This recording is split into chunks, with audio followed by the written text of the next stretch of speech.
안녕하세요 여러분, 부자오빠입니다. 며칠 전에 어떤 구독자분께서 삼성전자가 D램 사업을 축소한다는 얘기를 어디서 들으셨나봐요. 그래서 저한테 질문을 하신 것 같은데, 사실 저는 그런 얘기를 들어본 적이 없거든요. 그래서 제가 급히 뉴스를 찾아보니까 D램 사업을 축소하는 게 아니라 오히려 더 커지는데, 이전에 비해서 투자 규모를 줄인다는 내용으로 확인이 됐습니다. 이 기사 내용을 보시면 삼성전자의 새해 D램 투자를 줄인다고 되어 있죠. 세부 내용을 보면 D램의 업황이 안 좋았던 올해보다도 오히려 내년에 월 웨이퍼 3만 장 규모로 증설을 한다고 되어 있죠. 여기서 K는 천의 단위라고 생각하시면 되고요. 30K는 3만이니까 웨이퍼로 월 3만 장이라고 생각하시면 됩니다. 실제로는 월 4만 장 규모로 증설을 하는데, 일부 D램 라인을 이미지 센서 라인으로 전환하기 때문에 월 1만 장이 감소하니까 실제로는 3만 장 규모로 증설이 된다고 지금 전망을 하고 있는 것 같습니다.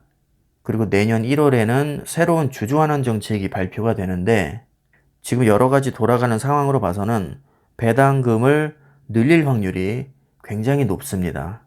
그런데 배당금을 늘리기 위해서는 투자를 조금 적게 해야 되거든요. 그러니까 가장 안정적으로 지금 수익을 내고 있는 D램의 생산량을 약간 조절을 해서 투자 비용도 아끼고 수익성에도 그렇게 손해를 보지 않게 지금 생산량을 조절을 하겠다는 얘기입니다. 자, D램 하면 SK하이닉스를 또 빼놓을 수가 없죠. 삼성전자에 이어서 세계 2위 점유율을 차지하고 있는데, 인텔의 낸드 사업부를 인수하면서 70억 달러를 지급을 해야 됩니다. 이 지급금만 해도 사실 벅차기 때문에 추가로 D램에 투자할 여력이 없겠죠, 당연히. 자, 게다가 최근에 마이크론에서 정전 사태가 발생하면서 D램 생산량이 또 줄었습니다. 그리고 마이크론 역시 그렇게 적극적으로 D램에 투자를 하고 있지 않거든요, 지금.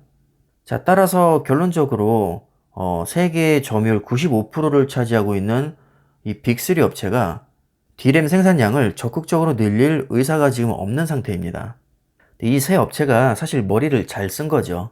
사실상 이 빅3 업체의 점유율이 너무 압도적으로 높기 때문에 지금 서로 눈치를 보면서 굳이 생산량을 크게 늘리지 않는 분위기죠. 자, 이렇게 되면 오히려 공급량보다 수요량이 더 클 수가 있습니다. 당연히 D램 가격은 올라가겠죠. 오히려 적극적으로 증설을 하면 과공급으로 인해서 D램 가격이 떨어질 수 있기 때문에 굳이 내가 큰돈 들여서 D램을 증설하고 D램 가격을 떨어뜨릴 이유가 없는 겁니다. 이미 재고량도 지금 1, 2주밖에 남지 않은 상태에서 D램 가격이 많이 상승을 했거든요.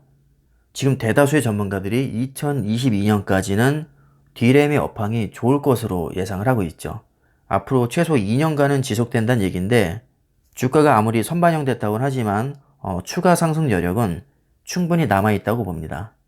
뒤에 기사 내용이 더 있는데 제가 그냥 메모장으로 간단히 간추려 봤습니다. 결론적으로 말씀드리면 D램 사업이 축소되는 게 아니라 오히려 더 커지는데, 평소보다 투자 규모를 줄인다는 얘기였고요. 자, D램은 삼성전자의 가장 핵심적인 사업이죠. 현재 삼성전자에게 가장 많은 수익을 안겨주고 있는 사업 분야이기도 하면서 압도적인 세계 1위입니다. 결국엔 제가 아까 다 얘기했던 내용이 반복이 되고 있는데, 이렇게 3사의 입장에서는 무리하게 증설할 필요가 없다는 게 핵심 내용입니다. 어차피 공급량이 딸리면 가격은 오르게 되어 있거든요. 그러니까 굳이 무리하게 내가 증설을 해서 D램 가격을 떨어뜨릴 이유가 없다는 얘기입니다. 지금이야 삼성전자 하이닉스 그리고 마이크론 3사가 95%를 점유하고 있지만 12년 전만 해도 D램 업체가 되게 많았습니다. 그때는 정말 너무 과공급 상태라 원가 이하로 공급을 했었죠. 결국 D램 업계 간에 생사를 건 치킨 게임이 벌어졌고, 거기에서 승리한 지금의 3사가 과점 체제를 이루고 있는 겁니다. 그러니까 이미 이런 과정을 거쳐왔기 때문에 공급이 너무 많으면 어떤 결과가 나오는지 너무나도 잘 알고 있는 거죠. 그래서 굳이 무리하게 증설을 하지 않는 것으로 보이고요. 치킨 게임 시절에 삼성전자도 사실 적자를 냈었습니다. 특정 기간에서는 유일하게 삼성전자만이 흑자를 기록했던 적도 있지만 치킨 게임이 벌어지는 내내 삼성전자를 제외한 나머지 기업들은 전부 다 심각한 적자를 기록했었습니다. 자, 그나마 한때지만 삼성전자가 유일하게 흑자를 기록했던 이유는 아주 높은 수율과 탁월한 제조 능력이 있었죠. 자, 반면에 낸드 플래시는 비교적 D램에 비해서 많은 기업들이 엄청나게 경쟁을 하고 있습니다. 물론 낸드 플래시도 삼성전자가 1위이긴 하지만 D램보다는 조금 입지가 불안한 상태죠. 지금 분위기를 봐서는 거의 뭐 춘추 전국시대 느낌이고요. 치킨 게임의 가능성이 언제든지 열려 있습니다. 그래서 D램보다는 아무래도 조금 불안하기 때문에 삼성전자가 낸드 플래시에 더 적극적으로 투자를 하고 있죠. SK하이닉스 역시 인텔의 낸드 사업부를 인수하면서 D램보다는 낸드 플래시에 더 집중을 하고 있습니다. 막대한 인수 비용도 지금 마련을 해야 되는 상황이라 D램에 투자할 여력이 사실 없습니다. 그리고 삼성전자는 파운드리에도 천문학적인 비용을 지금 하고 있죠. 사실 반도체에서 가장 많이 투자를 하고 있는 부분이 바로 파운드리입니다. D램이나 낸드 플래시와는 비교도 안 될 정도로 파운드리에 엄청난 돈을 쏟아붓고 있죠, 지금. D램 투자에 이렇게 소극적인 이유 중에 또 하나가 바로 상속세 문제인데요. 지금 삼성가의 상속세가 주식과 부동산을 합치면 거의 12조가 나왔거든요. 이 막대한 상속세를 마련하기 위해서는 배당금을 반드시 증액을 해야 됩니다.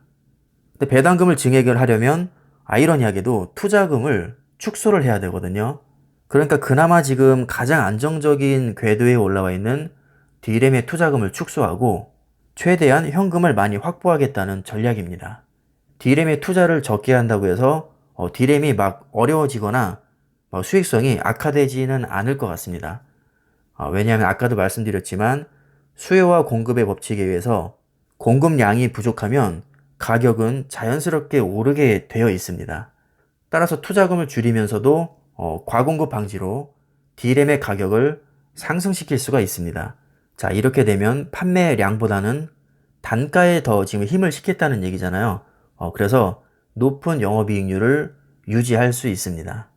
자, 더구나 삼성전자는 세계 최초로 D램에 EUV 공정을 적용했습니다. 자, EUV가 뭔지는 잘 아시죠?